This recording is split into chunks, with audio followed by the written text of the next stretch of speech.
Hello, this is Jeff Robertson with Penton Audio USA, and this is a short tutorial video on how to set up your brand new PPM-IT5 touchscreen microphone paging console and to set up some zone paging buttons. It's really simple. One quick note, this video is assuming that you've already watched the other Terra-Com online training video on how to actually set up the IPs, because we're going to go through that section really quickly. So please, if you haven't viewed that, view that first before coming here, and it'll make it a lot easier. So let's get started. I launched my browser and I entered my IP address of my IT console, which is 198.168.100.102, and we'll just hit enter here. And we come up to the login screen, which you will see with all of our Terra-Com devices. Admin is the default login, and now we're logged in. As you can see here in the setup menu, this is where you set up your IP address, and subnet, and network information. But there's one quick thing I want to familiarize yourself with. Right over here is the field called username. It defaults to the model number of the device itself, but you could call this anything you want, like a demo IT5. Typically, you would name this whatever the location or where it's being installed. We will go down here and click Save. There we go. When we go to our Devices tab, the first thing you want to do when you go to add a new device is you have to change the name. This is the actual custom name or text that will be displayed on the button when you place it onto the touchscreen panels. So we said we wanted to do a first floor. You don't need to change the EX, and you don't need to change the IP information. Now you come down to the zone field. The zone is actually when you press that button to make a page, this is the number of zones or the zone that you want the audio to be distributed to on this particular device. And so we have an EX module. The maximum zones for that particular device will be displayed right here. And you can see the EX module only has 2 zones. It has an A and a B output. So for first floor, we want to keep it at zone 1, and we press save. And now that we've done that, we see up in the upper, it's highlighted or darkened in. It shows the zone 1, shows the name of it, the device that it's mapped to, and everything. I could go over here and edit it, or I could delete it. I'll just come over and say I want a new one for that same device. And we're going to make this second floor. And down here at the zone information, we're just going to change that to zone 2. There you go. All right. And let's go to the UAP, and let's add one for the UAP DSP device. And you can see it says UAP. And let's just say this is the warehouse. So I'll say warehouse. And let's just say for fun that the warehouse is actually a combination of 3 different zones. We'll say zones 4, 5, and 6. And you can see the maximum zones I had to play with here is 28, because that's how many I told the UAP it had when I brought the VoIP module in. So we're going to say 4, and if you're putting multiple zones, you have to use a comma, 5 and 6. So you can have as many zones as that device will allow, but you got to make sure each value or integer is separated by a comma. So we will save that. There we go. And I want to go to the UAP again, so let's do a new one. And since the warehouse has all of these things, let's say shipping is zone 4. We will add a new one for that device. Receiving, and that will be zone 5. There we go. And we'll add a new one real quick, and we'll say stock. And we'll make that zone 6. So that way the warehouse is all 3, shipping, receiving, and stock room, but then they could page each of those 3 areas by themselves if they wanted to. So that's good. That's a good start. You got a couple of zones there. We got 3 zones there with a button that will go to a combination of 3 zones. So from this point, we need to go to the function library, because there's a couple of keys up here we need to add and create before we go to placing buttons on screens. The first drop-down menu you see here, let's do a device group. And we will click on add because we don't have anything in there right now. And when you do a device group, this is a way for you to group a bunch of zone buttons or maps together and put them on a single button. As with any device button, you can only map the zones for that particular device.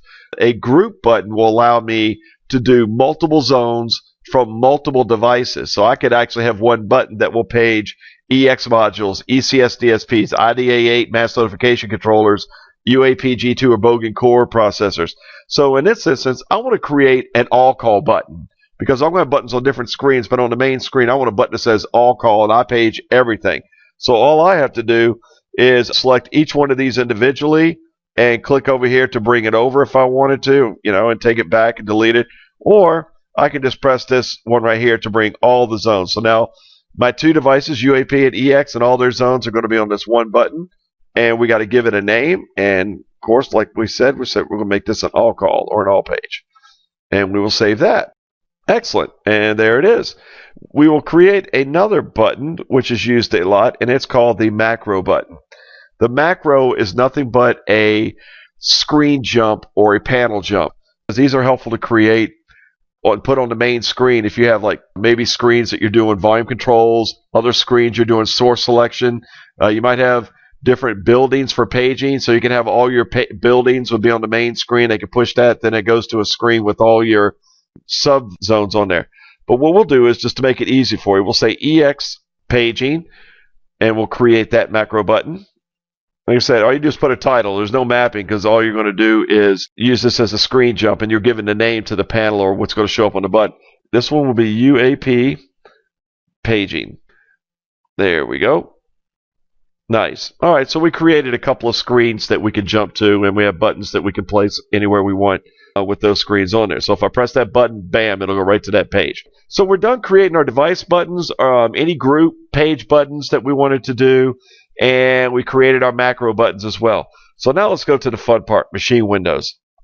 This is where you actually set up and design the windows and the look for the GUI that you see. The key part you're going to be playing around with is down here in the Windows section. And as you can see, it defaults to the main page. This drop-down window will allow you to navigate directly and set up the buttons for any page that you've created macros for. So if you can see here, there's my EX paging and my UAP paging macros right there.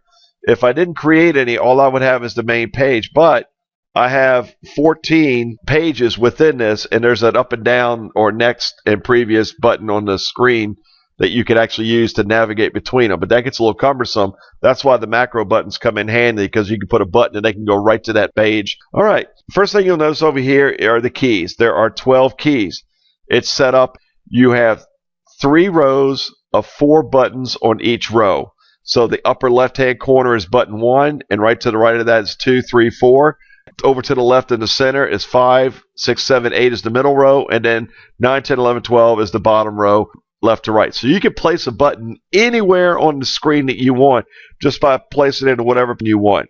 So this is our main screen. This is the screen that it's going to set at when nobody is using the system. So let's go ahead on the main screen, and in position 1, we want to put a macro. All these drop downs are all the different types of buttons that you could possibly put in there. So we'll do macro, and the button name is going to be all of the button types that you have already created will show up in this menu. And as you can see, the only 2 I created is EX, UAP paging. So we'll create that one. I'll skip a space, and then the next one over, we'll put the other macro button. We will go to the UAP paging. There you go. I will just say for fun, 9, 10, let's just go the next row, which will be 5, and I'll go to position 6, and we will put a device group. And over here, we only created one of these, and that was the all call. And there you go. So the first position should be a button for a page jump for EX paging. The next one should be a button for a page jump to the UAP. It's skipped over space. And on the next row, second row, button over should be device group, and it should say all call. So make sure you hit save. If you do not, when you go to another screen, you'll lose all the information. Now, if you're looking at your PPM-IT5, when you do this, you should see the buttons appear immediately. You can do this while the device is online. There's no uploading and downloading involved. The minute you hit save, it goes into the device's firmware and memory, and the screen will change almost immediately. Let's go set up another page. Let's go to our EX paging page, and you can see we have nothing there for our EX paging. So let's say position 2, we want to put a device. This is the actual button that they're going to push to make a page and to go to this zone. So we'll have to go to our device, And all the devices that we set up first, see here they are, first floor, second floor, warehouse, shipping, receiving, stock room, all that fun stuff. So we'll say first floor, skip a space, and we will do second floor. Go back, change that. Make sure you hit save. And if you're on your PPM-IT5 console, you can hit your EX paging blue button on the main screen, and then you should see these two page buttons displayed right there in positions 2 and 4. There is a small icon at the bottom of the PPM-IT5 screen that is a return to main, so you can hit that at any time to go back to the main screen. You always have a back or home button. So we save those. Let's go to our UAP paging page, and in the same area too, we'll say device. And I will say shipping. We will put right next to it a device, receiving. And then there's another one we'll do device, stockroom.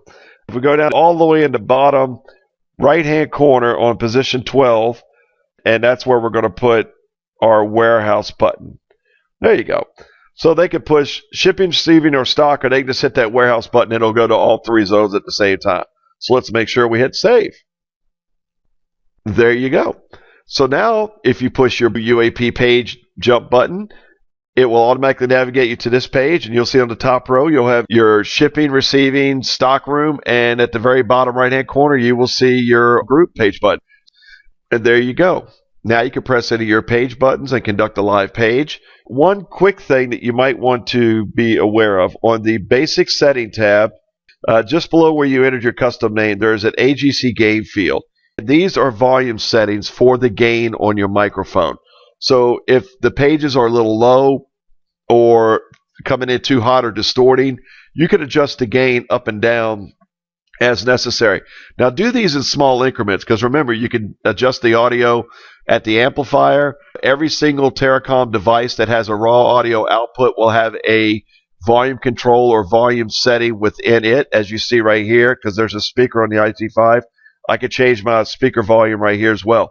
So make sure all your other ones are adjusted, because if the gain is set up too high, then your audio is going to be really, really distorted and you're overdriving the microphone. If it's too low, you're going to find it cutting in and out as the gain threshold's not reached. Just go up and down on these increments. I like to go, you see them in 3 dB increments. I like to start about 27, 30, or 33. That typically is a good starting point. These microphones are extremely sensitive and high quality, so you do not have to get close to it. You do not have to yell into it. So a little training to your customers will go a long way. It's a nice, clear, and intelligible audio. There you go. If you have any questions, make sure you visit our website at www.penton-usa.com. And as you can see here on our homepage, and there'll be other training videos which you can see on the support and the online training in the different sections. Thank you very, very much. Have fun and have a terrific day.